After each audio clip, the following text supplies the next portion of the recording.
name is Sherry Longcar. I'm a counselor working with grief and loss with the Burnell family this week. I wanted to make a quick video to kind of share a little bit with the community, some tools that might be helpful in the coming weeks.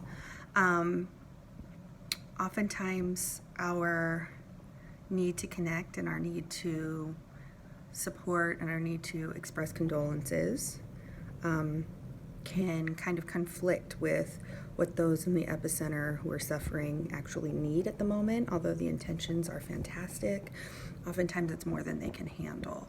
So I just have a couple of tools that might be useful to some of you. One, oftentimes a counselor will instruct the family to insulate those who are at the epicenter. So for instance, with Rob, that would be, Ashley, his mom, kind of insulating him from the, kind of being bombarded with having to relive it over and over and over when he talks to well-wishers.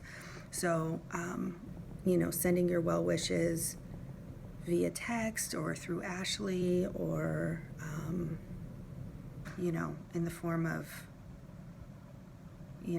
a meal or a donation. I think that would be the most helpful right now. And we don't want to take away the fact that everyone is going through this. It's not just happening to them, it's a ripple effect, it's happening to everyone. So it's hard to know, it's hard to meet your own needs for processing and also be mindful and gracious with those who are suffering. So here is a little diagram I made for you all called the Circles of Impact. And so you'll notice that Rob and Marla are in the middle circle. Now, this exercise works for any kind of grief, and you may have your own circles of impact that you can make where you're at the epicenter of it. But for this instance, we'll put Rob and Marla. And then the next circle out, the next ring is spouses, relatives, closest circle of friends.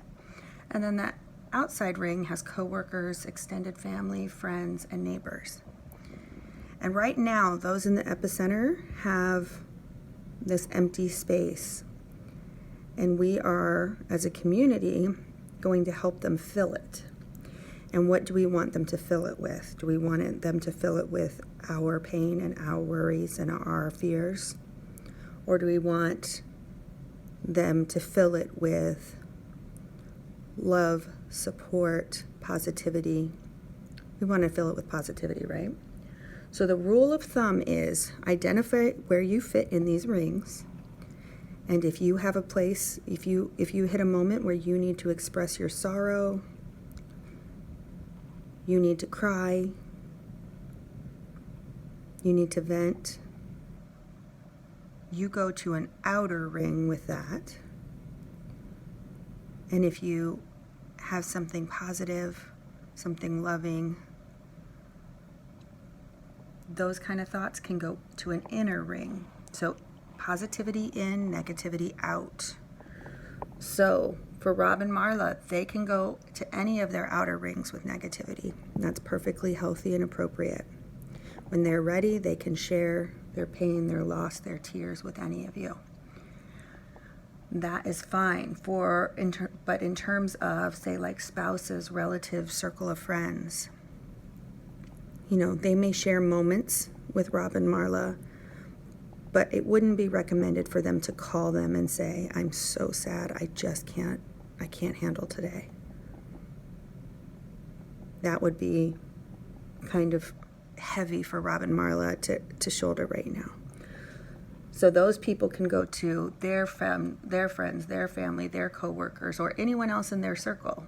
Their circle may, the closest friends may have shared, bike rides, and they can communicate with each other about what they're feeling, and that's perfectly healthy. But in these first coming days, we want to kind of insulate Rob and Marla. And again, you may have your own circles that fit you better. But this is just kind of a guideline to go off of. So I hope everyone finds that helpful and can help everyone understand perhaps why phone calls aren't being returned, things like that, and maybe look to the Facebook page for updates as opposed to reaching out to Rob or Marla directly, or maybe somebody in one of those outer circles. All right, I hope that's helpful.